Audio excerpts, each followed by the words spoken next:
करते हैं। मेरा निक्का पुत्र जो है वो कमाल है। ज्योति करता फिर कर लेता हूँ। पुत्री मेरा भी मैं भी बड़ी चीज है।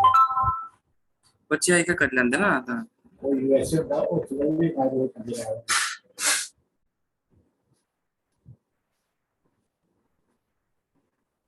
अभी बुद्धि अभी कर रहा है। पता नहीं लगता हम कितने करते क्यों नहीं करते। ये खराब हो ये दसन जाना पड़ता है कि इसमें क्या नंबर कितना कराएंगे।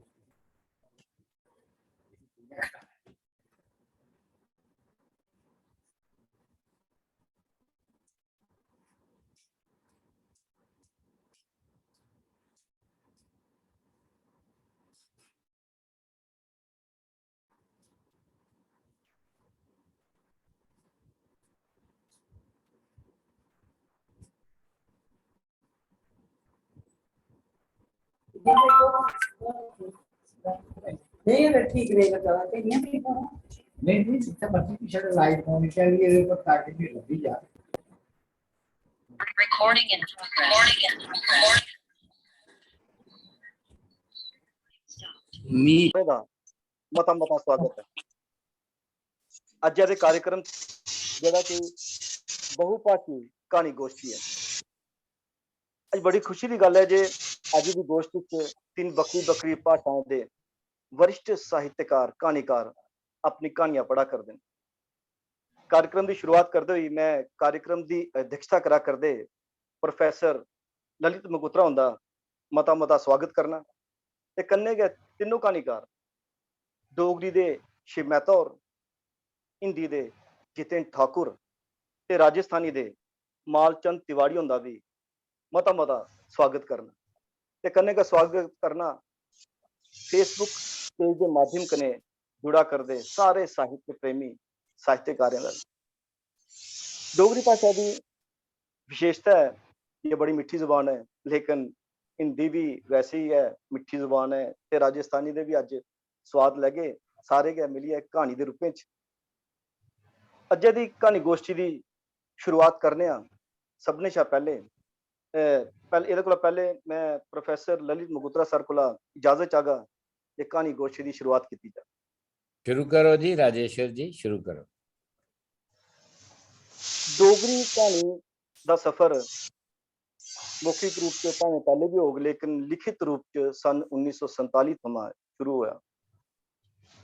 हाले मते साल नहीं हुए लेकिन इस दौरान भी कहानी ने बड़ा कामयाब सफर तय किया है कि जे बड़े अच्छे कहानीकार इस भाषा गीत होए न उनदे च नाम आंदा है शिव मेहता सर दा। शिव मेहता सर उहां ते रेडियो टैलीविजन ते साहित्य कने बड़े पुराने जुड़े दे। इंदा एक नावल भी है पीढ़ियों की पीड़ कहानी संग्रह बनना भान अडाप्टेशन नाटक बड़े सारे लिखे दे। अडाप्टेशन भी है सखाराम बाइंडर का। ट्रांसलेशन है मैकबेथ की सैफुल मलूक। बनना कहानी संग्रह पर इन्हें की साहित्य अकादमी का प्रतिष्ठित पुरस्कार भी थोड़ा है। 100 थमा भी मते रेडियो नाटक डोगरी ते हिंदी भाषा च लिखे दे ते 35-40 थमा भी मते सीरियल लिखे दे बखरे चैनलें आस्ते डोगरी भाषा च ते हिंदी भाषा च। बड़े सीरियल भी लिखे दे जिंदे चा भैया नां दा एक ऐसा सीरियल हा भैया जिहदे च जम्मू दे सारे कलाकारें उहदे च हिस्सा लिया। सबने शा पहले मैं बड़े आदर कन्नै वरिष्ठ कहानीकार शिव मेहता होरें सादा दिना जो अपनी डोगरी कहानी पढ़।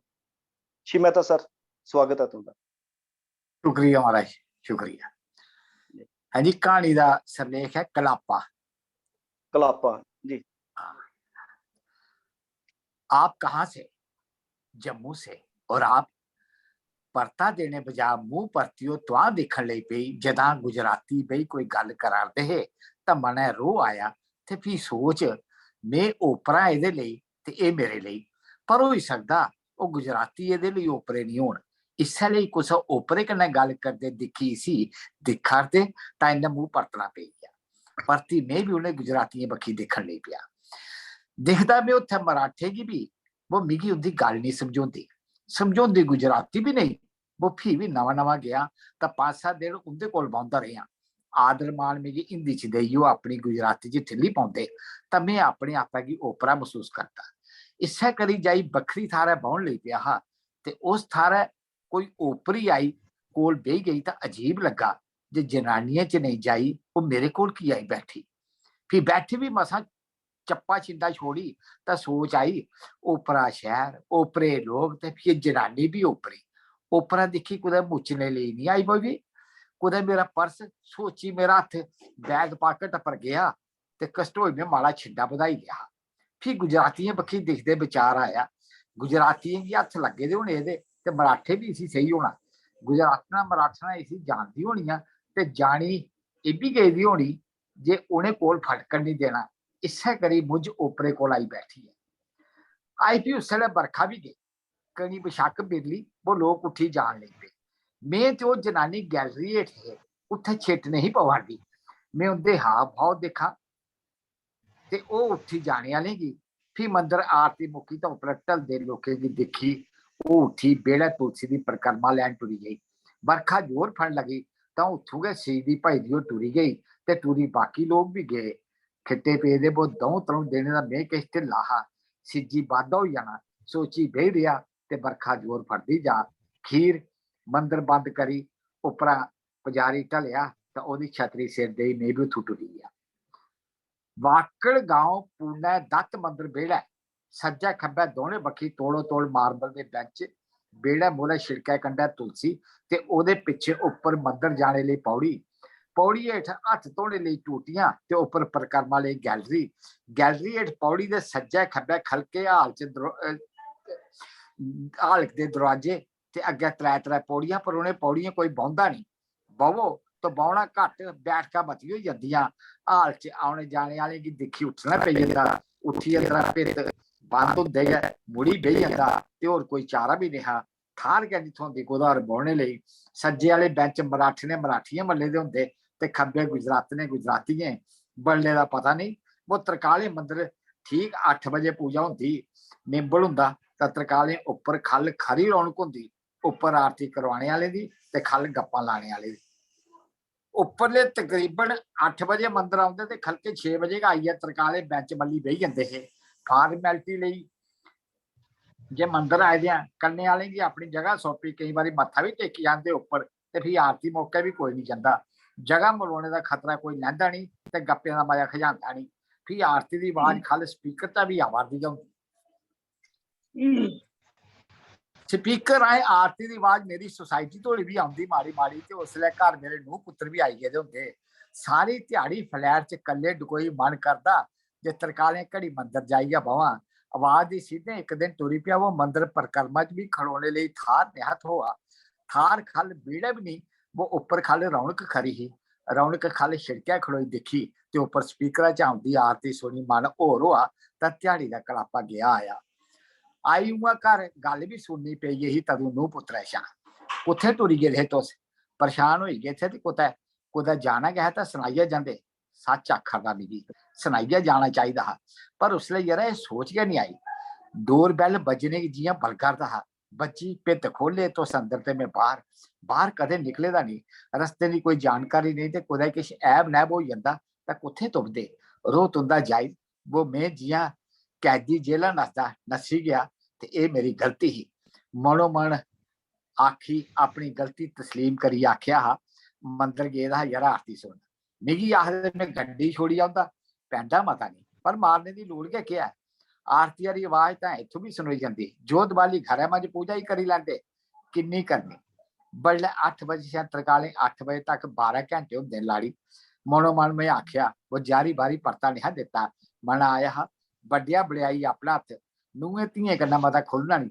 मूंह बरोबरी करो तो मूंह जोर होई जंदियां। चुपचाप अपने कमरे जाई टीवी लाई लिया। टीवी उंदे घर जंदे गै बडलै रोज लाई लैंदा। शुरू शुरू च मजा आउंदा रेहा दिक्खने दा। वो फ्ही अक्कन लई पिया हा। अक्की जाई गैलरी च खड़ोंदा तां दूआ कोई उत्थों भी नहीं लभदा आंदा जंदा। दूर छिड़के गड्डियां लभदियां दरौड़दियां पर उ'नेंगी चलाने वाले नहीं। पिछुआ आउंदी टीवी दी आवाज ढोल करांदी जे अंदर कोई दूआ है पर फ्ही उस दूए शा भी मन तौले गै अक्की गया। छिड़कै जंदी गड्डियां गिनदे भी भलेखा पाउन लई पिया।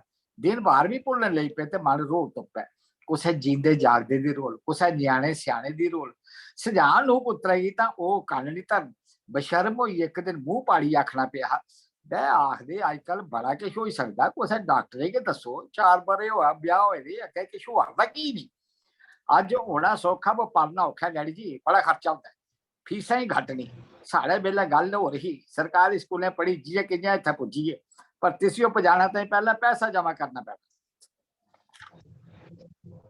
पर मैं नेहा कीता मनो मन आख्या ते फिर सोचन लगा हा नेहा किश सोचिया भी नेहा जियां मिगी पढ़ाया बापू होरें ये भी पढ़ी गया उससे कराने दी हट्टी परा फर्क छड़ा इन्ना हुआ जे मैं अपने वेले 10वीं की हुई ते ये सीट कड्डी इंजीनियरिंग करी गया करी सी नौकरी पुणे थोई प्राइवेट ते मिगी सरकारी थोआ दी तदू बापू होरें करन नहीं दित्ती आखे नौकरी तब्दीली हुंदी रौंदी ते घर मां तेरी कसरी किश होइया गया उसी तां तेरा मुंडा ते दूर लकड़ी भी नसीब नहीं होनी हट्टी बाबा करगा मेरे कन्नै ते मिगी बहाल ते ओदी भी अखियां अग्गे रोगा सोची औका भरोई गया ते भरी मनो मन आखन लगा हा रेहा पर बापू होर नहीं रेह् शैल चोरी झोली इन्नै वो सुरगे पजाए ते कलापा अपनी दादी गी भी नहीं बजाउण दित्ता एदी मां भी बड़ी सेवा कीती अपनी सस्सू दी ओदी कुन्नै कीती टूर पर गेदे हे दवैं मियां बीवी फारन ते मौके ते पुज्जी भी नहीं सके 3 दिन लोथ सिल्लियां ठारी ते चौथा जय संस्कार हुआ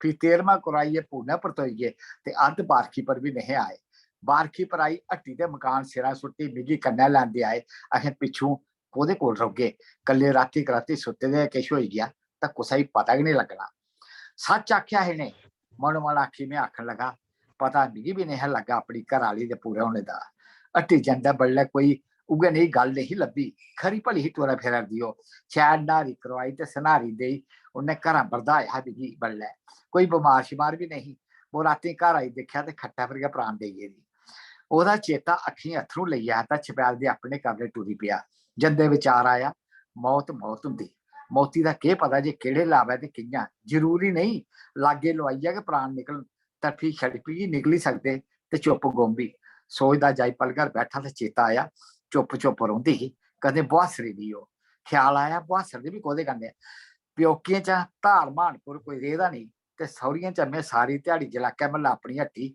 घर बाहरली छिड़कै कल्ला ते आंढ गुआंढ भी कोई नहीं नूं पुत्र पुणे ते नूं भी नूरपुर कांगड़े दी नौकरी करदी ही जागते कन्नै पुणे ते ब्याही लेई कुड़म भी कोल नहीं जे बिच्चे बारे साल लैंदे रौहन होर भी कोई अपना कोल नहीं देने रोल कराने वाला तां बिच्चों बिच घटोंदी रही होनी खबर है घटोइयै दिला ओहदे साह घोटी ओड़े होन सोची अखी मुड़ी अथरू आई गए ते रोंदे उठी त्यार हुंदे मुंहा भरलाए दे गले खोआ कलापा महसूस करिए गै महसूस होआ ते चल मना लोकें दी रोली बेही दिना दा कलापा चकाई लै मंदर जाई मंदर जाने लई मैं दिने गै त्यार होई नूं पुत्तरा ही पलकन लई पौंदा तरकाले ओह अंदर आउंदे ते मैं बाहर जंदे दिखी होण बाहर जंदे दिखी होण कोई पुछ गिछ नहीं करते पता हा उनेंगी जे उसले मंदर जाना दिखी भी गेदे हो 1-2 बारी मिगी मंदर बैठे दे दिखिया बशाक उन्हें गड्डी चा वो दिखी नहीं भी लिया हा उनेंगी इयां खबरें नहीं दिखदा वो गड्डी दी पंछान ही ते चलारदी बल्ले उप्पर नूंहां दा इशारा वो बैठे दे पंछोइये ते पंछानी एक सुख बुझवा जे किन्नी फिक्र है इनेंगी मेरी पर फिर ख्याल आया हा वो सिड़क अग्गे कुदै जांदी नहीं कुदै मी दिक्खन ते नहीं आए जे बुड्ढा मंदर गै जंदा जां कुदै होर सोची मनो मन आख्या हा होर कुत्थै जाई सकना होर कोई बाकब नहीं इत्थै नेरा स्वाद तुंदा ते तुस बडलै मेरे उट्ठने शा पैह्लें गै घरा उठी गेदे होंदे तरकालें आई रुट्टी पकाने खाने दी फार्मैलिटी पूरी करी अपने कमरे जाई बड़दे तां तुंदे घर हुंदे भी कलापा सेही हुंदा कलापा दिने दा बी झल्ले दा हुंदा तां तरकालें मंदर आई अगले दिन मुड़ी झल्लने दी एनर्जी लेई जन्ना मंदर जंदे अदूं 5-7 दिन गै होआ हा जे छिड़कै खड़ोई आरती सुनदे शा पिच्छे एक कार घसटोइयै लंघी तां ओहदा व्यू फाइंडर आरकै बजदा गया पीड़ होई आरकै वो रोह कारा पर घट ते उ'नें गुजरातियें मराठियें पर मता आया जेह्ड़े बैंच मली बैठे दे सौरे मरूस करवाए दे कोई होर नहीं बेही सकदा उत्थै आखदे कजीची बटोई गई ते बट्टे दे गै तमामै ने लोकें च होंदा जाई गुजरातियें कोल खड़ोता मत्थे दे बट्टे नमस्ते कीती वो उ'नें मत्था मैला नहीं कीता संचोई बौहने लेई माला थार देई बैठे ते तनोई में भी उंदे च बेही गया मेरे बौहने कन्नै उंदी गल्लबात बंद होई गई वो उ'नें उजर भी कीती शायद चंबा लगा होने गी जे कोई ओपरा उंदे च आई बेही गया घड़ी चुप रहे हो ते फ्ही मुझ ओपरे गी अपना बनाने लेई जां इ'यां गै अपनापन दसदे मेरे मुंडे हथ रखी जयंती भाई ने अपना तारुफ दिता, पंछान करवाई बाकी कन्नै ते फिर सुख शान का आदान प्रदान करदे भलिया गै रोह टली गया मेरा। मत्थे दे बट सिर दे दिखी गल छेड़दे जयंती भाई आखन लगे हे ये मंदिर हमारे देखते बना, योगदान भी दिया हमने, नहीं तो यहाँ क्या था, बस खेत ही खेत।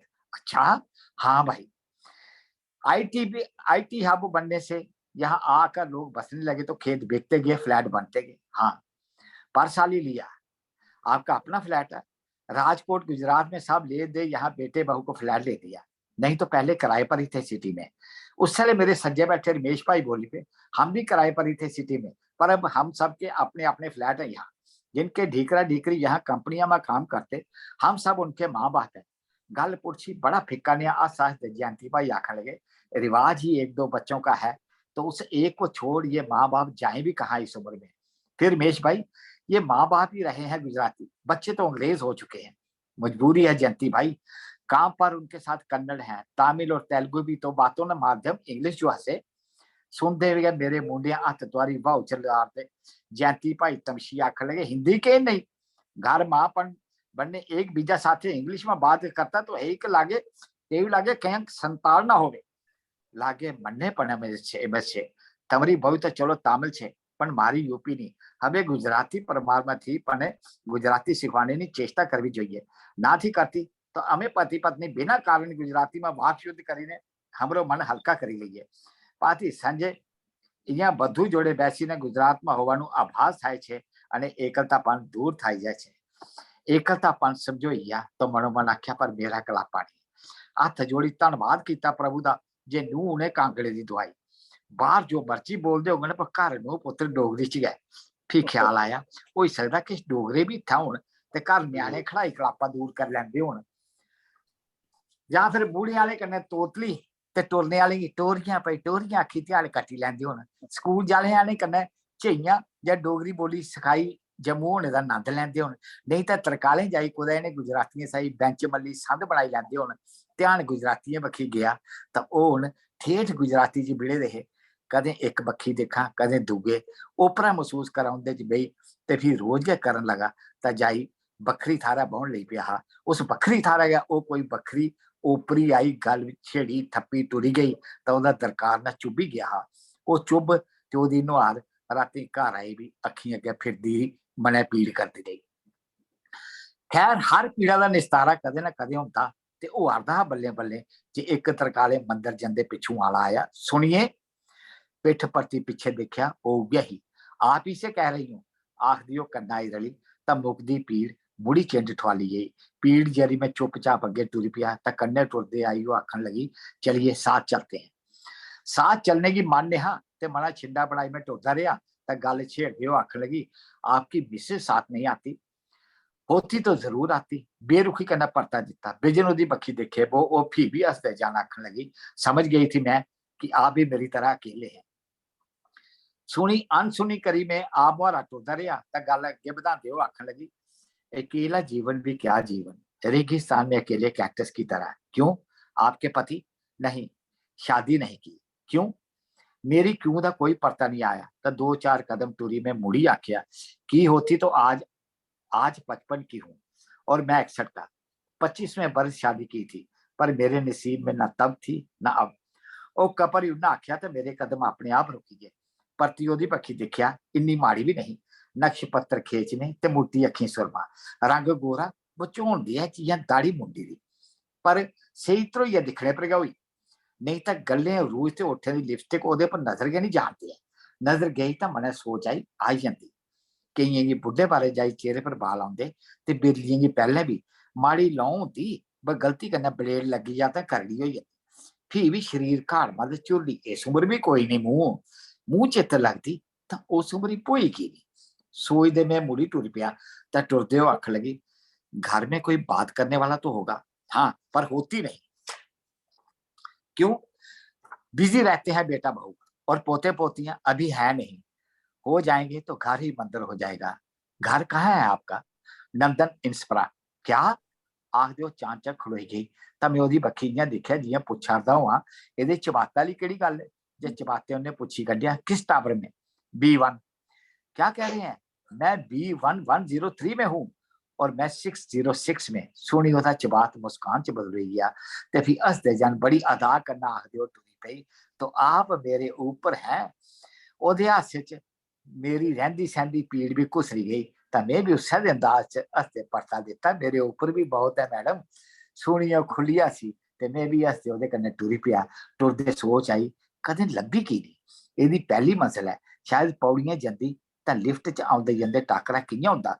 सोची मनो मन आखन लगा इयां भी दिने कदे मैं घरा बाहर नहीं निकलिया ते तरकाले मंदिर अगड़ पिछड़ जांदे होगे जे मंदिर भी आई गया।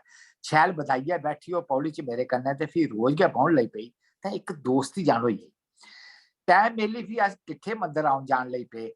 आउंदे ओ कई बारी ना करदे मिगी रेहड़ी पर पानी पूरी खलाई थी ते मैं उसी आइसक्रीम या कुल्फी।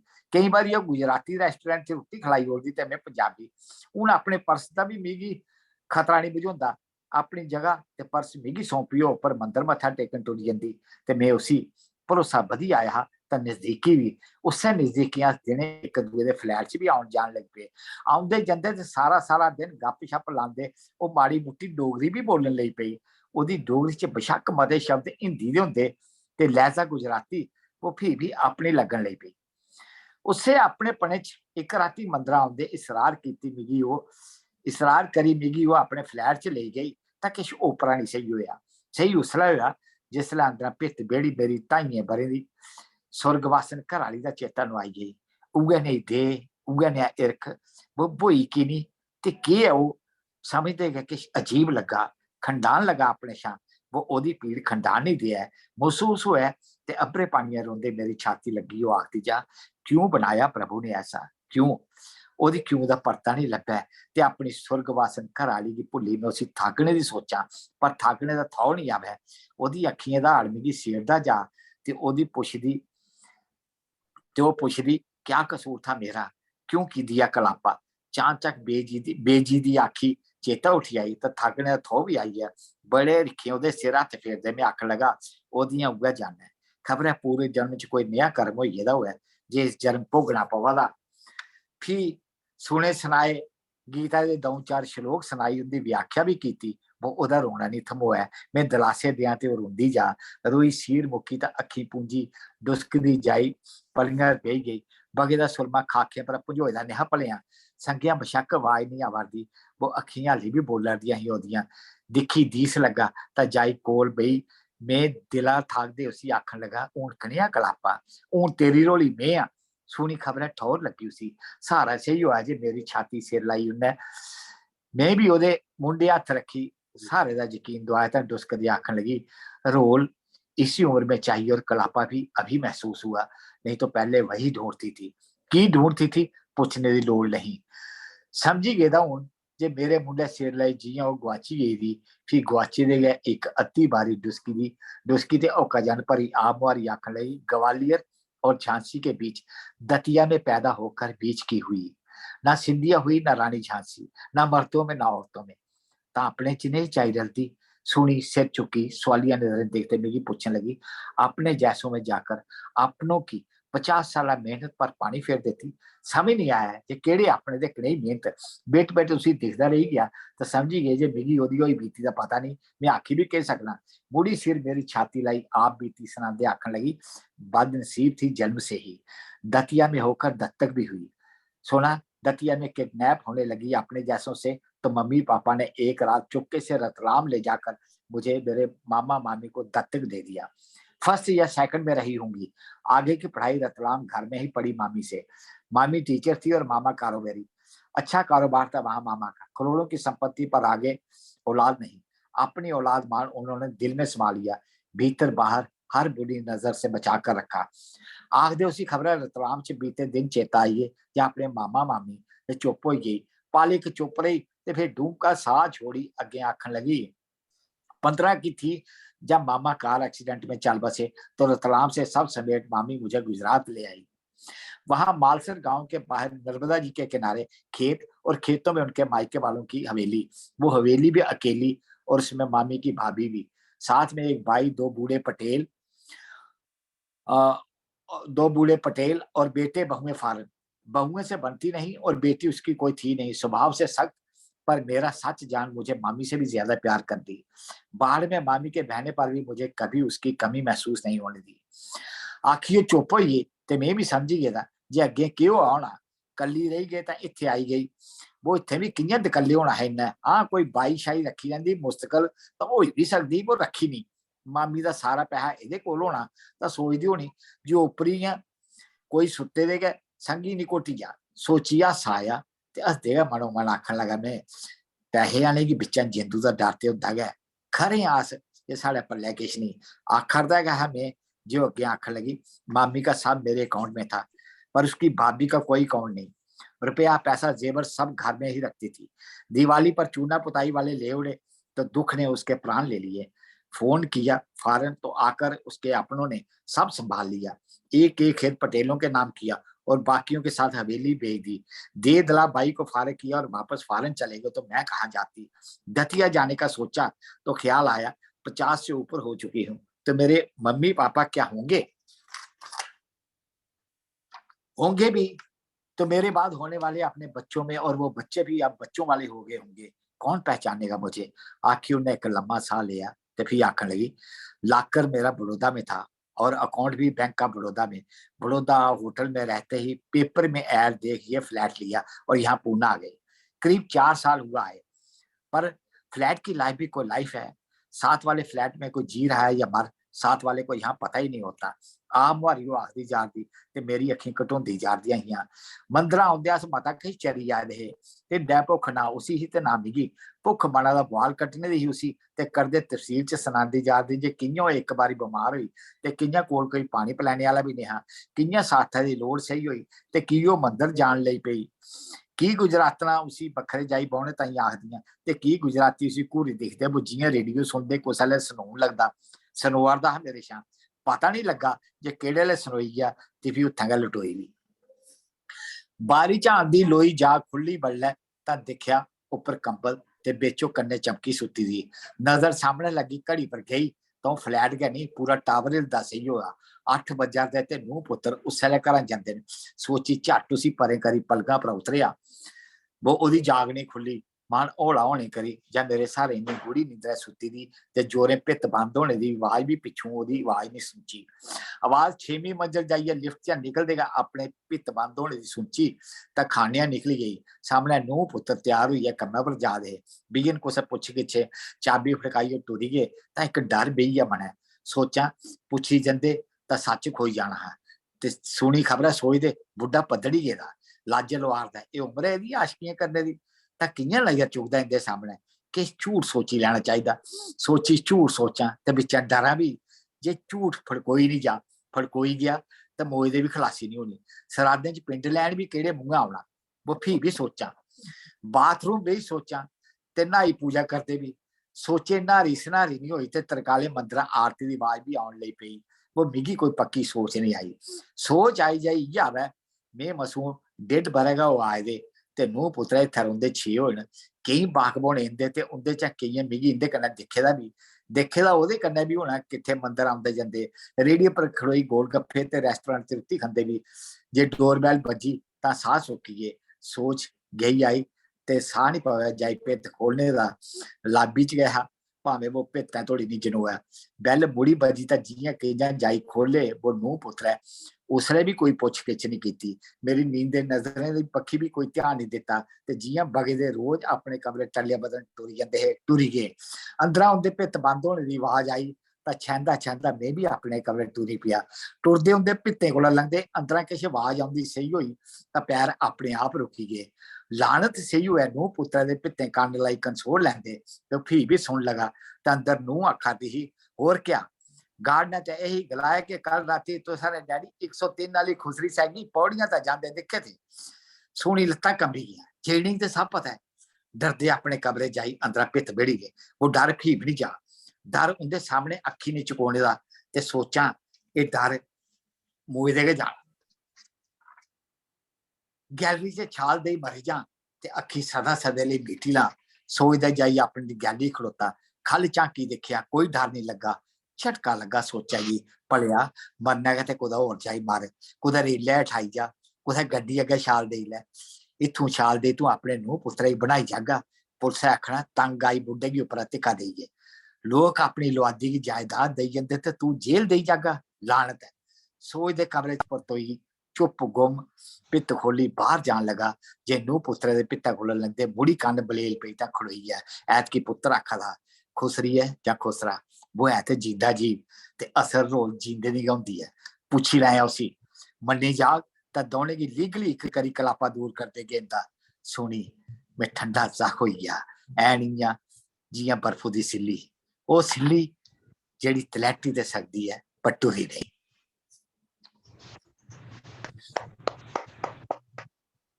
बहुत खूबसूरत कहानी सर, जियां थैंक यू कि सर। सारे जानते हैं, जियां कहानी तुम लिखते हो वैसे ही कहानी, बड़ी खूबसूरत कहानी, डिफरेंट मोड कहानी पर विस्तृत विश्लेषण ते ललित सर ने करना।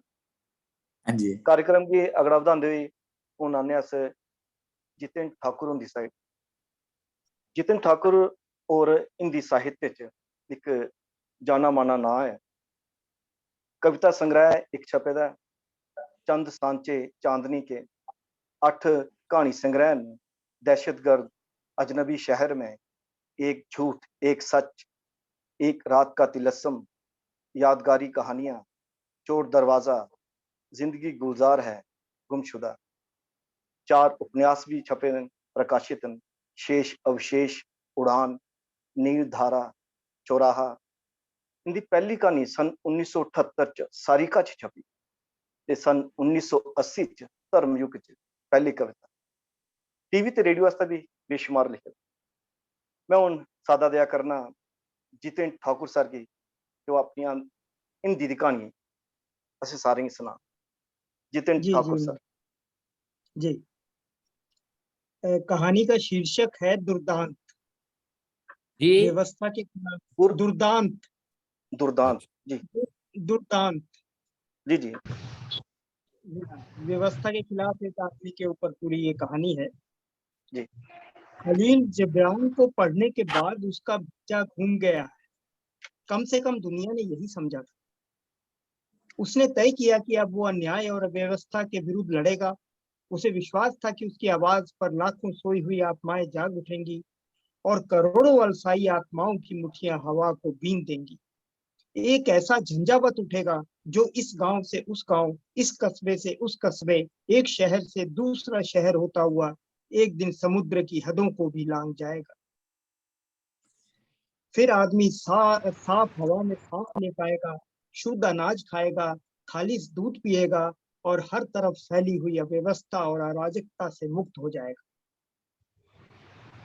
इस सोच के बाद उसे फूलों के रंग ज्यादा शोक और चटक दिखने लगे थे। फूली हुई घास किसी सर्द और सब्ज अंगारे की तरह दहकने लगी थी। कैक्टस की फुनगियों पर बुरांस खिल उठे थे। आसमान का नीलापन उचक कर पकड़ लेने की हद तक झुक आया था और पहाड़ों की चोटियों पर अध खिले चांद उतर आए थे। इस ख्याल ने उसके पोरों में होने वाली सूचनाओं की कसक को कम कर दिया था और अब कभी कभी वो मुस्कुराने भी लगा था। ये शहर छोटा था और यहाँ के कलेक्टर की आमदनी कुछ लाख रुपया महीना था। शहर छोटा था इसलिए पुलिस कप्तान की आमदनी भी इससे बहुत फर्क नहीं थी। कुर्सियों की बार बार की गई नीलामी और माफियाओं के साथ की गई बैठकों का भी कोई बहुत सकारात्मक प्रभाव नहीं हुआ था। पूरी कोशिशों के बाद भी माफियाओं की संख्या में वृद्धि नहीं हो पाई थी, जिससे स्वस्थ प्रतिद्वंदिता का अभाव था। यहाँ का सारा अधिकारी वर्ग यह अभाव झेल रहा था और कुर्सियां सस्ते में नीलाम हो रही थी। पता नहीं लोग इस सच को जानते थे या नहीं जानते थे, पर वो जानता था। वो जानता था कि शहर की सारी बसें मिट्टी के तेल से चलती हैं, इसीलिए ढिबरी भर मिट्टी का तेल हासिल करने के लिए मजदूर को कई गुना दाम चुकाने पड़ते हैं। ढिबरी बुझने से पहले ही उसे नींद आ जाए, इसलिए वो मिलावट वाली देसी शराब पीता है, सड़े हुए सरकारी गेहूं का काला आटा फाँकता है और सो जाता है। वो जानता था कि रात को सोया हुआ मजदूर जब सुबह उठता है तो खुदा का भेजा हुआ सफेद दाढ़ी और नूरानी चेहरे वाला मौलवी मस्जिद की मीनार से उसे पुकारता है, भारी पेट और थुलथुले बदन वाला लिजलिजा पंडित घंटियां बजा बजा कर उसे बुलाता है और ये तब तक चलता रहता है जब तक उसकी जेब में पाई भी बाकी रह जाती है। खाली जेब और भूखे पेट के साथ अगले दिन वो फिर कामगारों की पंक्ति में खड़ा हुआ पाया जाता है। वो जानता था कि ताजा बनी सड़कें क्यों एक बरसात भी नहीं झेल पाती, लैंप पोस्ट के बल्ब आए दिन क्यों बुझे रहते हैं, क्यों शानदार बंगलों की घास गर्मियों में भी नहीं सूखती और म्यूनिसिपैलिटी के नल सर्दियों में भी सूखे रहते हैं। पैदल चलता आदमी खादी पहनते ही कैसे शानदार गाड़ियों का मालिक हो जाता है और झंडा फहराकर भाषण देता अधिकारी कितना झूठ बोलता है, वो ये भी जानता था। वो ऐसी बहुत सी सच्चाइयां जानता था। उसका ये सब जान लेना अपराध नहीं था, पर सोचना एक हिमाकत थी। उसकी ये हिमाकत आज एक ढकी छुपी रही थी। उसकी ये हिमाकत आज तक ढकी छुपी रही थी, पर आज वो शहर के बीचों बीच उधड़ी हुई सीवन की तरह बेनकाब हो गया था। वो सोचता है, सोच सकता है, वो बोलता है, बोल सकता है। उसके अंतस में ज्वालामुखी धधक रहा था और प्रशासन जान नहीं पाया। ये बात शासन और प्रशासन दोनों को हैरान कर रही थी। सबसे ज्यादा हैरानी उस अखबार के मालिक को थी जिसमें वो काम करता था। मालिक ने पिछले 3 सालों में उसे बैल की तरह जोता था। वो चुपचाप झुका रहा था। वो विज्ञापन लाता तो मालिक पीठ थपथपाता, वो झूठ लिखता तो मालिक खुश होकर छापता। पर जिस दिन उसने सच लिखने की कोशिश की थी, मालिक ने उसे झिड़क दिया था। प्रशासन के अलावा हुक्मरानों की चिंता का कारण दूसरा था। अरबों रुपए के खर्च पर खड़ा सिस्टम आज खोखला और बेमानी साबित हुआ था। इसी शहर का एक आदमी लगातार सोचता रहा था और दसियों गुप्तचर एजेंसियां नहीं जान पाई थी। सूचना विभाग नाराज था कि भरपूर विज्ञापन देने के बाद भी वो अखबार का मालिक अपने एक अदने से नौकर पर काबू नहीं रख पाया।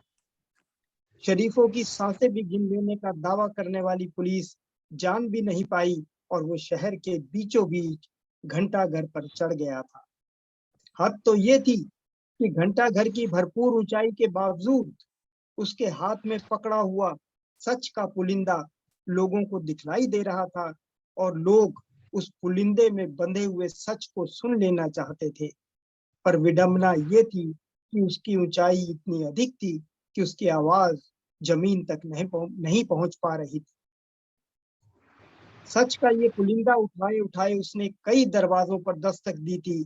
दरवाजे खुले भी थे, पर उसके पुलिंदे की गांठ खुलने से पहले ही दरवाजे बंद हो जाते थे। उसे खलील जिब्रान पढ़ने का अफसोस मुझे उस दिन हुआ था जब उसने सरे बाजार मेरे गिरेबां में भी झांक लिया था। दरअसल हुआ ये था कि हम लोग एक खोखे में बैठकर चाय पी रहे थे। उसकी बातों से मैं प्रभावित था। उसकी तमाम नाकाम कोशिशों के बावजूद उसके हौसले में कोई कमी नहीं आई थी। उसे विश्वास था कि भले ही देर से सही, पर इस देश में क्रांति का जननायक वही होगा। जिस दिन उसकी आवाज आवाम तक पहुंचेगी, लोकतंत्र के सारे संदर्भ बदल जाएंगे। खलील जिब्रान को मैंने भी पढ़ा था, पर अपने होशो हवास पर काबू रखा। इसलिए मैंने उसे समझाने के लिए एक कविता की कुछ पंक्तियां सुनाई थी। कविता सुनकर वो निस्पृह भाव से मुझे घूरता रहा। फिर अचानक उसका चेहरा तमतमा उठा। वो लगभग चीखते हुए स्वर में बोला, तुम साले लेखक अपने को तुर्रम खां समझते हो? जो तुमने कह दिया वही सच हो गया? अरे तुम्हारे बड़े बड़े आलोचक पैसा लेकर किताबों को अच्छा बुरा कहते हैं। तुम्हारे जनवादी संपादक पैसे के लिए भगवा सरकारों के विज्ञापन छापते हैं और तुम्हारे प्रगतिशील लेखक छपने और चर्चित होने के लिए इन्हीं संपादकों और आलोचकों की चप्पलें उठाते हैं और उपाधियों के लिए नेताओं के आगे दुम हिलाते हैं। वो तमक कर बोला, तुम कुछ ज्यादा ही बहक रहे हो। मैंने उसके आवेश को कम करने के लिए समझाने वाले स्वर में कहा, बहके हुए तो तुम लोग हो, डिब्बा बंद मछली की तरह ठंडे और बासी। आम आदमी पर फिल्म बनाते हो और पैसा कमाते हो, पर आम आदमी को क्या मिलता है? आम आदमी पर कविता कहानी लिखकर वाहवाही लूटते हो, आम आदमी को क्या मिलता है? नंगी भूखी तस्वीरें बनाकर अंतरराष्ट्रीय हो जाते हो, आम आदमी को क्या मिलता है? अरे तुम लोग तो पैरासाइट हो, पैरासाइट। पागल हो गए हो तुम। सोचते हो कि खलील जिब्रान पढ़कर समाज बदल दोगे? सन की हो तुम। मुझे उसके व्यवहार पर गुस्सा आ गया था, पर यह सच है कि यदि मैं जानता कि उसके पिटारे में हमारा सच भी छुपा हुआ है, तो मैं इस चर्चा को आरंभ ही नहीं करता।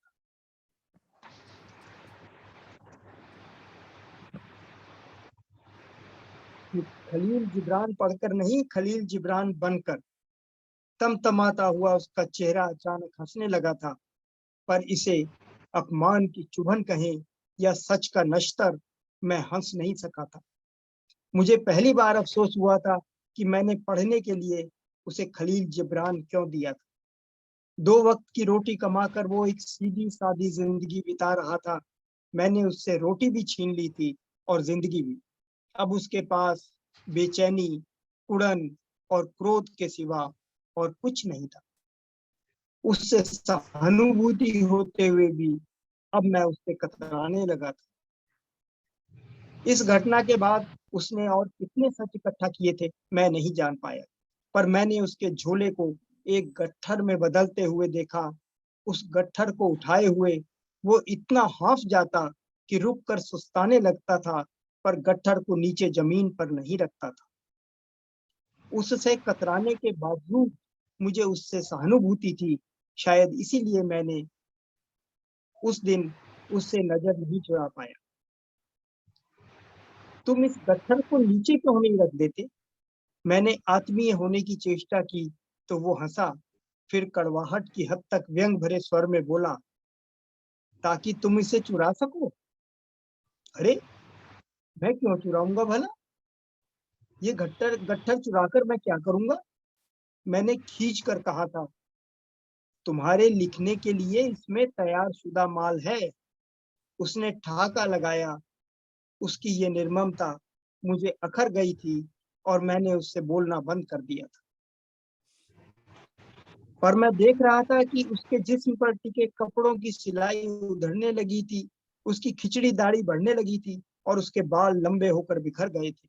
उसके झक काले बाल उसके अब आधे अधूरे सफेद हो चुके थे। उसका पूरा हुलिया एक बेतरतीब जिंदगी की नुमाइश बनकर रह गया था। और आज मैंने देखा कि वो घंटा घर पर चढ़ा हुआ खड़ा है और चिल्ला चिल्ला कर लोगों को अपने पिटारे का सच बताने की कोशिश कर रहा है। उसकी आवाज शायद नीचे तक पहुंच भी जाती, पर नीचे लगातार बढ़ती हुई भीड़ का शोर उसकी आवाज को गुम कर रहा था। चीखने के कारण उसके गले की नसें फूल कर चमकने लगी थी। कनपटी पर तेज धड़कन के साथ मोटी नस फड़क रही थी। उत्तेजना के कारण चेहरा लाल हो चुका था। मेरे अलावा शायद ही कोई और समझ पाया हो कि वो खलील जिब्रान के एक उपन्यास में मठ से निकाले गए पात्र की तरह व्यवहार कर रहा था। वो भीड़ को आंदोलित करना चाहता था। उसकी पूरी कोशिश थी कि उसकी आवाज किसी तरह भीड़ तक पहुंच जाए, पर भीड़ का सच उसके सच से अलग था। भीड़ उसके मकसद से अनजान घंटा घर पर चढ़े हुए एक पुतले को देख देख कर उत्तेजित और आह्लादित हो रही थी। पुतला गिरा तो क्या होगा, नहीं गिरा तो क्या होगा? भीड़ की जिज्ञासा इससे अधिक और कुछ नहीं थी, पर उसके लिए संदर्भ बिल्कुल बदले हुए थे। उसे लगा था कि नीचे इकट्ठा हुई भीड़ उसके आह्वान पर एकत्रित हुई है। जब वो एक हाथ उठाकर भीड़ को संबोधित करता तो भीड़ दोनों हाथ उठा देती। भीड़ समझती थी कि उसका एक हाथ उठाना घंटा घर से कूदने की तैयारी है, इसलिए भीड़ उसे रोकने के लिए अपने दोनों हाथ उठा लेती थी। वह खुशी से झूम उठता उसे लगा कि भीड़ तक उसकी आवाज और उसका मकसद पहुंच रहा है। अब उसने अपने पुलिंदे की गांठ खोलना शुरू कर दी थी और भीड़ के और करीब आने के लिए घंटाघर के छज्जे पर उतरने की कोशिश करने लगा था। तभी सामने से उसके ऊपर पानी की तेज बौछार हुई थी और वो पीछे हट गया। उसने दाईं ओर मुड़ने की कोशिश की तो उस ओर से भी पानी की तेज बौछार हुई। मैंने देखा दमकल की गाड़ियों ने घंटाघर को चारों ओर से घेर लिया। वो जिस तरफ भी हिलता उसी तरफ बौछार शुरू हो जाती। पानी की धार इतनी तेज थी कि वो जब भी उससे टकराता वो गिर पड़ता। फिर एकाएक चारों ओर से एक साथ पानी की तेज धार उस पर पड़ने लगी। मैंने देखा सच के उस कुत्ते को ये करना फोन आप कटी हुई ठीक है, कर रहा है।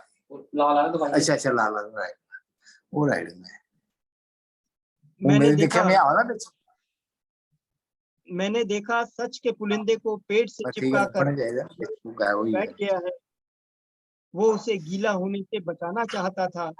दमकल वालों के लिए इतना मौका काफी था। लंबी सीढ़ियां घंटाघर पर छा गईं और 20 आदमियों ने उसे दबोच लिया। अगली सुबह अखबार पढ़ते हुए मैं चौंक गया। पुलिस ने दावा किया था कि उसके पास से अनेक आपत्तिजनक दस्तावेज मिले थे। पुलिस को शक था कि उसके संबंध पड़ोसी मुल्क के किसी उग्रवादी गुट से थे और वो देश में आतंक फैलाना चाहता था। सच्चाई जानने और उसके साथियों का पता लगाने के लिए पुलिस ने उसे रिमांड पर ले लिया था। मेरा शरीर कांपने लगा। हाथ में पकड़ा चाय का गिलास मेज पर रखकर मैं धीरे धीरे सिर को दबाने लगा। बात यहाँ तक पहुंच सकती है इसका तो मुझे अंदाज ही नहीं था।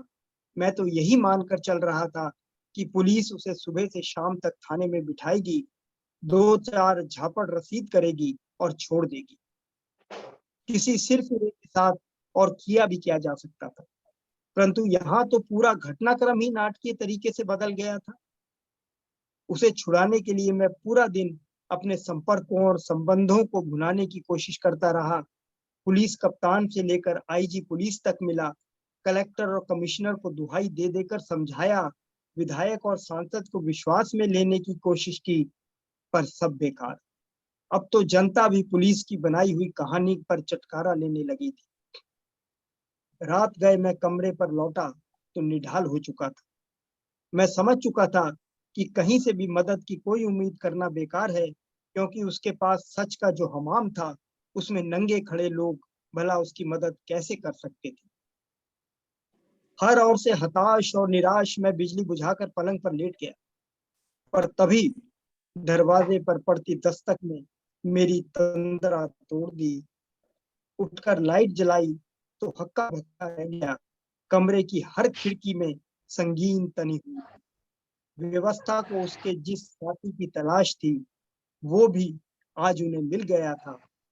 इस खबर के साथ अगले दिन की अखबारों ने जनता को राहत दी थी। बहुत अच्छी, बहुत अच्छी कहानी सर, बहुत अच्छे। मुबारक। मैं जिन्हें पहले भी आख्या कि कहानी पर ललित सर ने विस्तृत विश्लेषण बाद च करना है, ऐसे कार्यक्रम की अगड़ा बधाने हैं। मैं हूं सादा दया करना राजस्थानी साहित्यकार कहानीकार मालचंद तिवाड़ी हो रहे। मालचंद तिवाड़ी और राजस्थानी च लिखते हैं एक बड़ा बड़ा नाम राजस्थानी साहित्य च। 2 नावल लिखे दिन, पर्यायवाची, ओलावन। कहानी संग्रह 6 पानीदार तथा अन्य कहानियां, सुकांत के सपनों में, जालियां और झरोखे, त्राण तथा अन्य कहानियां, तड़न, सेलिब्रेशन। कन्ने गया एक कविता संग्रह भी है, उत्तरियो है आभो। ਇਹਦੇ ਵਾਸਤੇ होने की साहित्य अकादमी का प्रतिष्ठित पुरस्कार भी थोड़ा है। कन्ने गया राजस्थानी भाषा साहित्य एवं संस्कृति अकादमी बीकानेर तरफा गणेशी लाल व्यास उस्ताद पद्म पुरस्कार के सूर्यमल मिशन शिखर पुरस्कार भी थोड़ा है। उन मैं गुजारिश करगा मालचंद तिवाड़ी हो रहेंगे जो अपनी राजस्थानी कहानी सुना। तिवाड़ी सर, स्वागत है तुमका। नमस्कार। मैंने अपनी कहानी का हिंदी में अनुवाद कर लिया है जी। क्योंकि मुझे ऐसा लगा कि अगर राजस्थानी में पढ़ूंगा तो इसका मर्म कहीं कहीं खंडित होगा। तो इस कहानी का शीर्षक है राजस्थानी में चीला। चीला रेल की पटरियों को कहते हैं हमारी भाषा में, और इसलिए हिंदी में इसका शीर्षक मैंने किया है पटरियां। ये बहुत मासूम सी कहानी है। अभी जो 2 कहानियां पढ़ी गई उनसे थोड़ी इसकी तासीर अलग है, और मैं आप सबसे गुजारिश करता हूं कि बड़े प्यार से इस कहानी को सुनिए। शुरू करता हूं। सदैव जब स्टेशन पहुंचा, गाड़ी रेंगना शुरू कर चुकी थी। भाग दौड़ में जो डिब्बा सामने आया उसी में चढ़ गया। डिब्बा 3 टायर शयनयान था। सुबह हुई थी, सवारियां इक्का दुक्का उठ रही थी।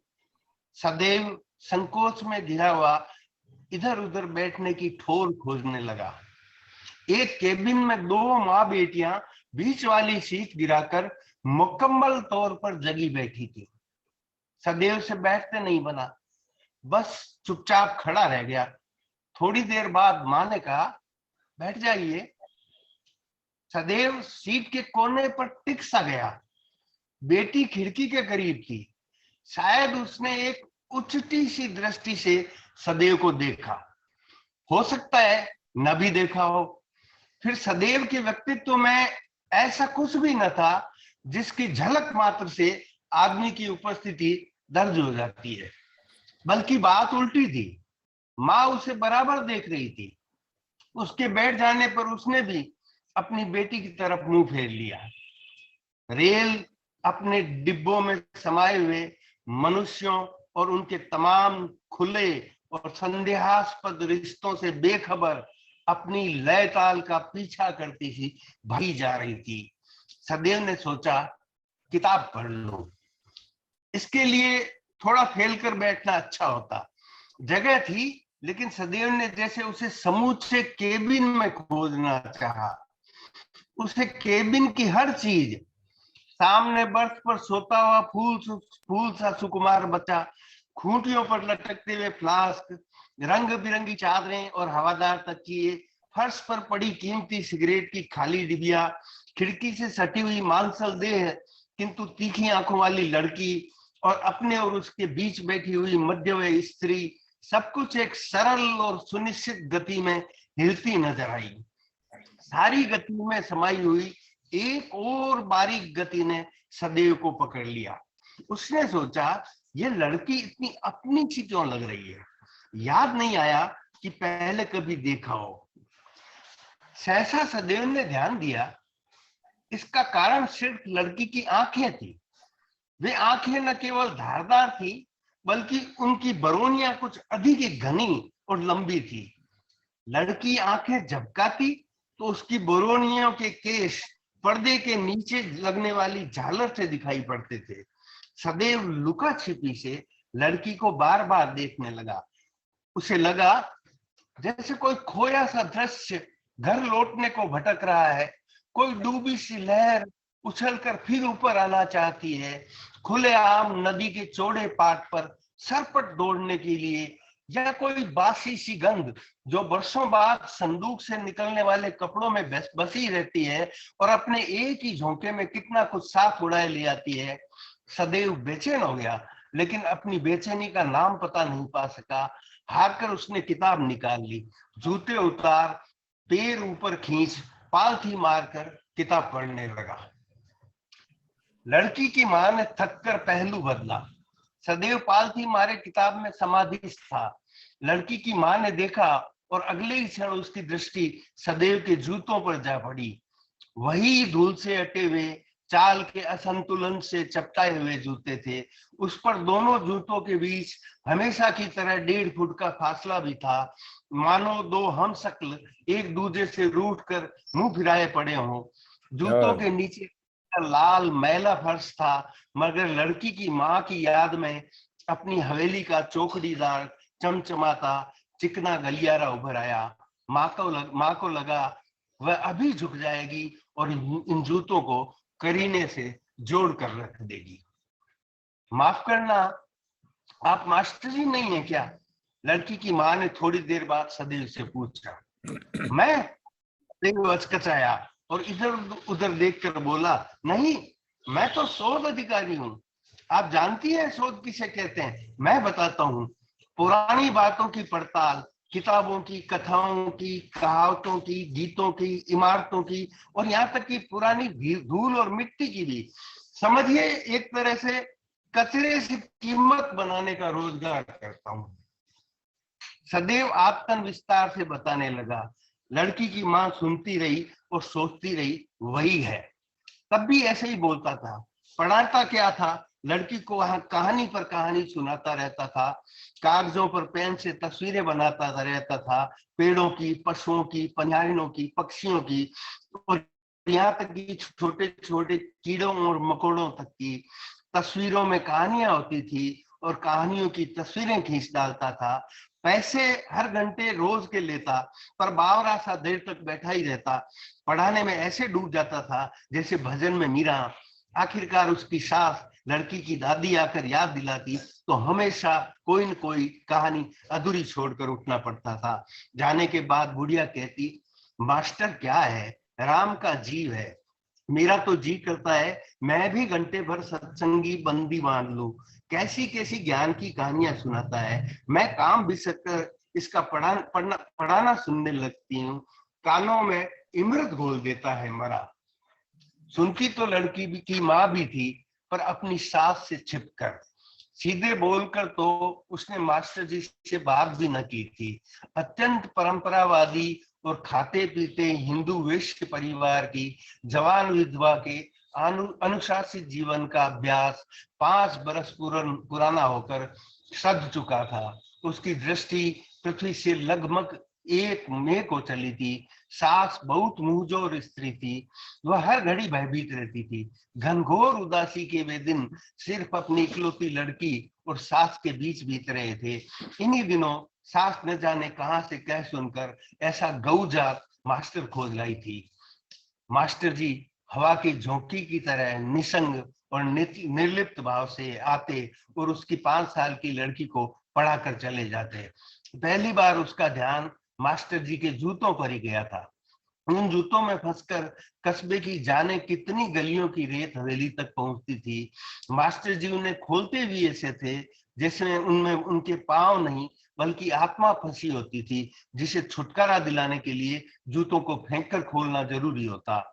फिर ये रेत से सने पांव बिना पोंछे लेकर मास्टर जी गदरे की जक सफेद चादर पर चढ़ते और जितनी देर बैठे रहते उनके पास ही उनके पांवों की छाप चमकती हुई दिखाई पड़ती थी। एक दिन लड़की की माँ ने मास्टर जी के जूते करीने से लगा दिए, फिर रोज लगाने लगी। उसे उम्मीद थी कि किसी दिन मास्टर का ध्यान इस ओर जरूर जाएगा। बहुत दिन बीत गए, पर मास्टर ने इस बात पर गौर करने का कोई लक्षण नहीं दिखाया। निराश होकर लड़की की माँ ने कुछ दिन जूतों को ज्यों का त्यों छोड़े रखा, पर मास्टर जी पर इससे भी कोई फर्क नहीं पड़ा। एक अजीब सी व्यवस्था में घिरकर लड़की की माँ ने जूते सीधे रखना फिर शुरू कर दिया, लेकिन चादर पर पड़े मास्टर जी के पांवों के निशान वह जितनी देर संभव होता उतनी देर बिना झाड़े पड़े रहने देती। कभी कभी उसकी सास या हवेली की नाइन तुरंत ही झाड़न की फटकार से चादर झाड़ डालती तो लगता मास्टर जी की मौजूदगी मिटने की बजाय और गहरा गई है। लड़की मुग्ध भाव से मास्टर जी की बातें माँ के आगे दोहराने लगती। यूं मास्टर जी जाने के बाद भी उस घर में बने रहने लगे थे, लेकिन खुद मास्टर जी को उस घर में सिवाय अपनी नन्ही शिष्या के और कुछ जैसे दिखता ही न था। शायद ही उन्होंने गौर किया हो कि घर में सिर्फ लड़की ही नहीं, उसकी विधवा और जवान माँ और बूढ़ी दादी भी है। कोई उनके जूते सबसे छिपाकर सीधे करता है और अपने हाथ से मलाईदार चाय बनाता है, जिसे वे देहातियों की तरह सुड़क सुड़क कर चुटकी बजते पी डालते हैं। लड़की की माँ सोचती रहती थी कि जानवरों के दुख सुख तक की कहानियां सुनाने वाला क्या किसी इंसान के दुख को समझना भी नहीं जानता होगा। वह सोचती और चुप रहती। एक दिन लड़की ने बताया, कल से मास्टर जी की छुट्टी, वे नहीं आएंगे। लड़की की माँ ने सोचा लड़की मजाक कर रही है, मगर ऐसा ही हुआ। सास ने बताया वह नौकरी करने बाहर चले गए हैं। इन बातों को 1500 बरस बीत गए होंगे और मास्टर जी आज नजर आए हैं अपनी उसी पुरानी धज में और कह रहे हैं कि मास्टर हूं ही नहीं। ये जो उनकी मास्टर की तस्वीर मेरे अंदर से निकल कर आई है, क्या बिल्कुल झूठी है? लड़की की माँ उदासी में घिरी सी अब भी सोचे जा रही थी। आखिर उससे रहा न गया तो बोली, आप शायद भूल गए हैं, आप हमारी हवेली में एक लड़की को पढ़ाने आते थे। मुझे तो सब कुछ याद है, यहीं की तो बात है जहां से आप गाड़ी में चढ़े। अब हम लोग कलकत्ता रहते हैं। आपको याद होगा एक छोटी सी लड़की थी सुप्यार, आप उसको सुप्यार, हाँ हाँ हाँ मुझे याद आ गया। सदैव के जहन में अकस्मात एक मासूम सा बिंब उभरा, वह गोल मटोल गुटल्ली सी, आप उसकी माँ है, वह कहाँ है?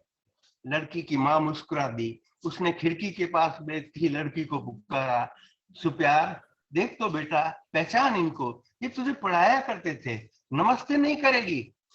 लड़की ने अनमने ढंग से मुस्कुराकर हाथ जोड़े और फिर खिड़की के बाहर देखने लगी। ये सुप्यार है? सदैव ने जैसे हिलोट लेकर पूछा। अरे सुप्यार, तुम भूल गई? इधर मेरे सामने देखो जरा, तुम्हें याद है एक दिन तुमने पूछा था इंद्रधनुष क्या होता है? मैंने तुम्हें बादलों के राजा की कहानी सुनाई थी, क्या तुम यह भी भूल गई? मैंने तुम्हें बताया था कि कोई भी दो मनुष्य कभी भी एक ही इंद्रधनुष नहीं देखते, हर एक को अपना अपना अलग अलग इंद्रधनुष दिखाई देता है। और एक बार मैंने तुम्हें 6 पैरों वाले ऊंट का चित्र बनाकर दिखाया था, तो तुम कितना जोर से हंसी थी। और उस पकड़ वाले इत्रफरोश का किस्सा? सुप्यार के ललाट में सलवटें भरने लगी। उसने कहीं से खींचकर एक पत्रिका निकाली और पन्ने पलटते हुए कहा, सॉरी अंकल, मुझे कुछ भी याद नहीं, प्लीज आप मम्मा से बात कर लीजिए। सलीम को लगा जैसे कोई अदृश्य गेंद लुढ़क कर आई और उसके गले में अटक गई। लड़की की माँ ने सदैव की तरफ देखा।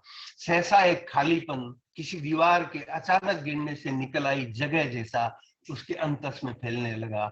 लड़की बेखबर सी खिड़की के बाहर देखे जा रही थी।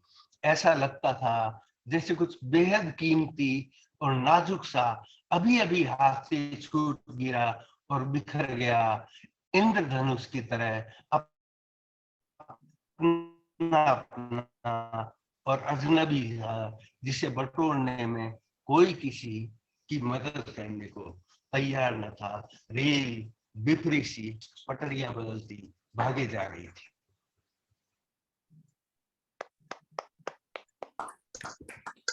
बहुत खूब सर, बहुत अच्छी कहानी।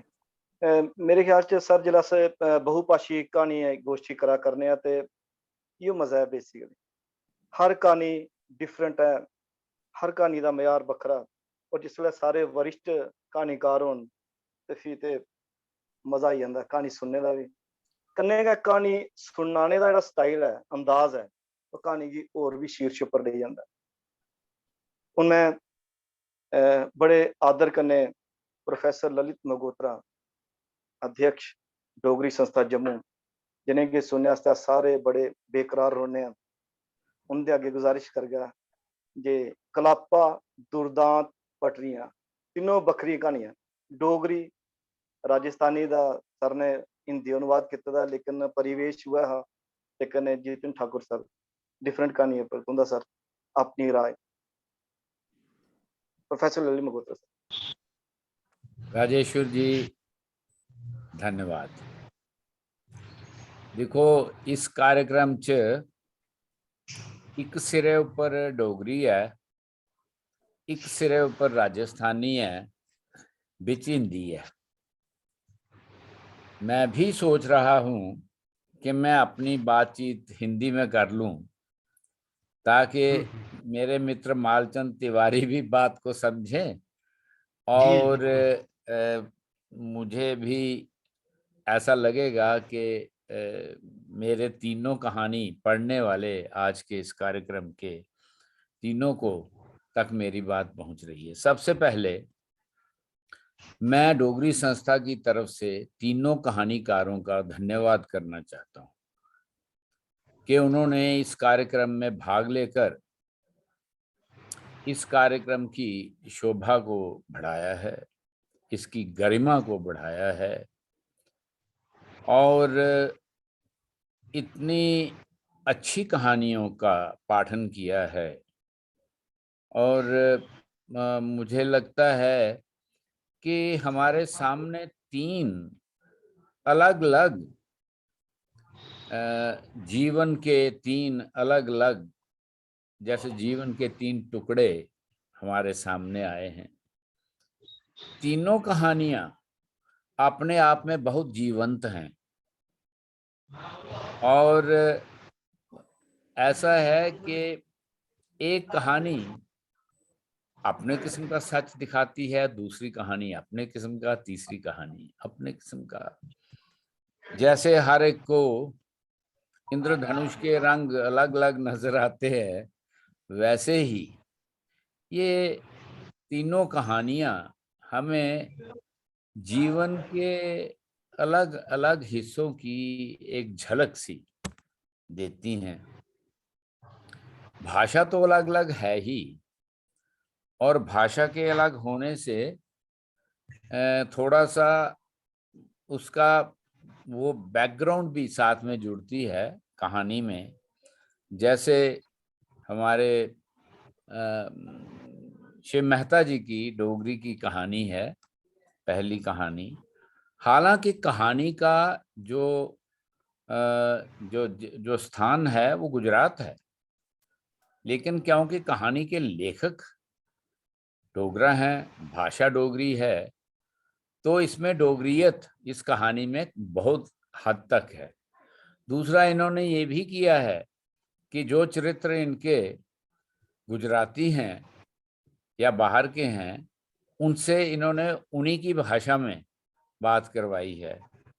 उससे कहानी में एक रियलिटी का टच थोड़ा बढ़ जाता है और उस कहानी की जो सुंदरता है या उस कहानी का जो मेन जो विषय है, वो मालचंद जी आप समझ गए होंगे, वो अकेलेपन के बारे में है।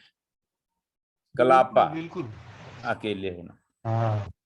और उस कहानी में इन्होंने कहानी एक जगह से शुरू करके उस कहानी को बहुत से घुमावदार रास्तों से गुजार कर उस कहानी को अंत तक पहुंचाया है।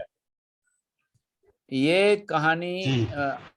सुनने वाले को 2-3 जगह आश्चर्यचकित करती है, क्योंकि कहानी में कोई नई चीज जुड़ जाती है मोड़ पर, हर मोड़ पर। शुरुआत तो कहानी की मैं पूरी वैसे चर्चा नहीं करूंगा, मैं सिर्फ ये कहूंगा कि अकेलेपन को इन्होंने इसमें चित्रित किया है। और ऐसा लगता है कि अकेलापन है क्या अकेलापन व्यक्ति का अपना अकेले होना है, या किसी भी जगह जिधर बहुत से लोग हों वहां भी आदमी अकेला हो सकता है। इन्होंने इस कहानी में इस तथ्य को बुना है कि इनको जो कहानी के जिन्होंने कहानी लिखी है, जो कहानी के मुख्य पात्र हैं, इनको तो अकेलापन इस बात का है कि इनकी पत्नी नहीं रही, इनके बच्चे इनके साथ उनका इंटरेक्ट नहीं करते और ये उस अकेलेपन को महसूस करते हैं। लेकिन वो जो स्त्री इनको मिलती है, उसका अकेलापन एक दूसरे तरीके का अकेलापन है। वो अकेलापन है कि वो एक ऐसी स्त्री है या एक ऐसा व्यक्तित्व है, ऐसा व्यक्ति है जो ना स्त्री है ना पुरुष है। वो वाला जो उसका अकेलापन है, वो अपने आप में एक अलग अकेलापन है। वो उसके पैदा होते ही वो अकेलापन उसके साथ जुड़ा था। उसके माँ बाप भी थे, उसके रिश्तेदार भी थे, लेकिन वो सारी उम्र अकेली ही रही है। और ये दो अकेले, एक ये जो इसके मेन चरित्र हैं, ये मुख्य चरित्र हैं ये, और वो स्त्री, ये दो अलग अलग किस्म के अकेले लोग कैसे जुड़े और इनको एक दूसरे से कैसे ये एक सहारा मिलता है, मुझे ये इस कहानी की विशेषता लगी। बाकी कहानी को इन्होंने बुना बहुत अच्छे तरीके से है। इनका डोगरी पर बहुत अधिकार है, डोगरी बड़ी सुंदर लिखते हैं, अपने किस्म की अलग से लिखते हैं, मुहावरेदार लिखते हैं बड़ी अच्छे ढंग से, और ठेठ डोगरी में ये कहानियाँ लिखते हैं। मुझे ये कहानी बड़ी अच्छी लगी और आप अपनी कहानी में उस अकेलेपन को दर्शाने में सफल रहे हैं। मुझे अच्छी कहानी लगी। उसके बाद जितेंद्र जी की कहानी का एक दूसरा ही रंग था, एक अलग ही रंगत थी। आज का समाज, आज के समाज में लोगों की सोच, कैसे कैसा हमारा समाज है, किस प्रकार के वातावरण में हम लोग रह रहे हैं, कैसे झूठ, मक्कारी, चालाकी, रिश्वतखोरी, ये सारी चीजें कैसे एक आम आदमी के ऊपर असर डालती हैं, ये इस कहानी में इसको इतने खूबसूरत ढंग से इन्होंने बुना है। और दो चरित्र रखे हैं, एक अपना चरित्र और एक उस आम आदमी का चरित्र, और उसको एक बड़े सररियलिस्टिक ढंग से इन्होंने उस कहानी को एक ऐसे चरम तक पहुंचाया है कि हमारे जीवन के ये जो हमारे साथ हो रहा है, हमारे सामने है, इसको बड़े सुंदर ढंग से, बड़े अच्छे ढंग से इन्होंने चित्रित किया है। क्या आज समाज की स्थिति क्या है, क्या आप वैसा कैसे वो कह सकते हैं जो आपके सामने हो रहा है? आप कैसे डरते हैं उसको कहने से, और उसको कहने में क्या आपको खतरे दिखाई देते हैं? लोग कैसे इन बातों को समझते नहीं, जिनके लिए ये बातें की जाती हैं उनको ये बात समझ नहीं आती, और किस प्रकार किसी व्यक्ति के दिल में एक विद्रोह की भावना जागती है, लेकिन वो कैसे असहाय सा है, कैसे वो कुछ भी नहीं कर पाता, और उसको करने में कितनी मजबूरी, कितना कष्ट, कितना दुख होता है, और कैसे वो अपनी बात दूसरे तक नहीं पहुंचा पाता, और लोग उसको किस ढंग से लेते हैं, इसको मैं समझता हूँ कि एक बड़ी ही एक बड़ी प्रभावशाली कहानी बनी है। और ये कहानी बार बार आपको जगह जगह पे कहानी के बीच में, अगर आप इसको ध्यान से पढ़ें, अगर अभी तो हमने सुना, ये आपको जगह जगह बहुत सोचने पे मजबूर करती है ये कहानी। जितेंद्र जी, आपकी कहानी मुझे बड़ी अच्छी लगी, बहुत बढ़िया थी। आपको और आपने बीच में शुरू में जब शुरू किया तो व्यंग्यात्मक ढंग से इसको अपनी बात शुरू की, और बहुत अच्छे ढंग से आपने अपनी बात रखी, और ये कहानी मुझे बहुत अच्छी लगी। मालचंद जी, तिवारी जी, आपकी कहानी बड़ी काव्यात्मक कहानी थी। इसमें कहानी और कविता दोनों के गुण मुझे नजर आए। आप की भाषा भी इसमें, हालांकि आपने तो राजस्थानी में लिखी थी, लेकिन आप इसको हिंदी में पढ़ रहे थे, तो हिंदी में भी आपकी कहानी में छिपी हुई जो काव्यात्मकता थी जगह जगह, वो बहुत ज्यादा झलकी, और कुछ चीजें मुझे बहुत ही अच्छी लगी। उन्होंने मुझे ऐसे कही है कि बहुत मेरे दिल को छुआ। जैसे कुछ चीजें थी, आपने कहा जूता एक इधर और एक उधर, जैसे दो जुड़वा हूं, और एक दूसरे से अलग पड़े हों, बहुत अच्छा बिंब था। या पाँव के साथ लग के जो रेत आती थी सारे इलाके की, कहाँ कहाँ से होके और उनके घर तक आती थी, ये कुछ बिंब मुझे बहुत अच्छे लगे। और ये एक जो सोच इसमें रिश्ते की बात है, असल में एक कोमल सा रिश्ता जो इस स्त्री के दिल में तब पैदा हुआ जब वो उस छोटी सी बच्ची को पढ़ाने आता था, और फिर आज नए इस संदर्भ में आज आकर वो जिस लड़की को पढ़ाता था उसका दृष्टिकोण आज बिल्कुल अलग हो गया है। उसके लिए इन चीज उसका कोई महत्व नहीं है। उसकी माँ जो है वो उसके दिल में वो सारी बात उसके लिए बहुत इम्पोर्टेंट थी और बड़ी उसके लिए विशेष थी, खास थी। और ये कुछ रिश्तों के नाजुक धागे आपने जो इस कहानी में बुने हैं वो मुझे बहुत अच्छे लगे। और आपने जिस तरीके से इसको चित्रित किया है कहानी को, वो भी बहुत बढ़िया थी, भाषा भी बड़ी सुंदर थी। तो मैं ये समझता हूँ कि आज की हमारी ये जो कहानी गोष्ठी थी ये बड़ी सफल रही, और इसमें हमने 3 अलग-अलग भाषाओं की कहानियां भी सुनी, जिंदगी के 3 अलग-अलग रंग भी हमारे सामने हमने देखे। और एक बार मैं आप सभी कहानीकारों का धन्यवाद करता हूं दोबारा कि आपने हमारे इस कार्यक्रम में भाग लिया।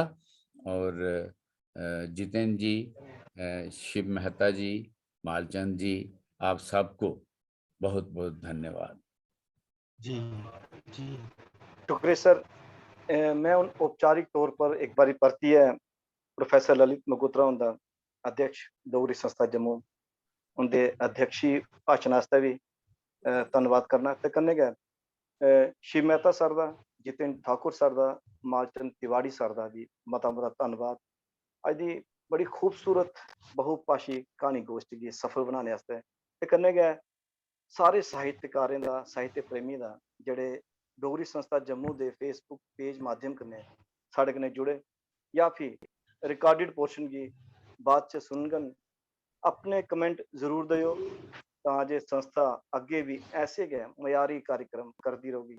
ते बड़े तौले गै एक बारी परतियै बहुभाषी कहानी गोष्ठी फ्ही करगे अलग अलग खेतर दे कहानीकारें। तुहानू सारें दा एक बारी परतियै मता मता शुक्रिया, धन्यवाद। नमस्कार जी। नमस्कार।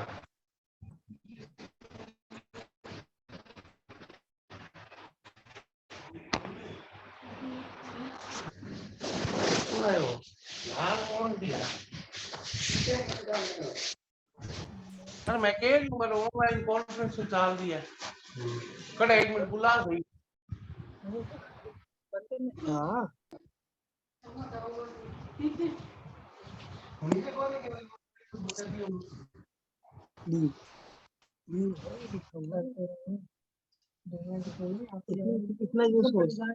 इतना जो सोचना दबाने के टाइम भी चाहिए, बोलते रहोगे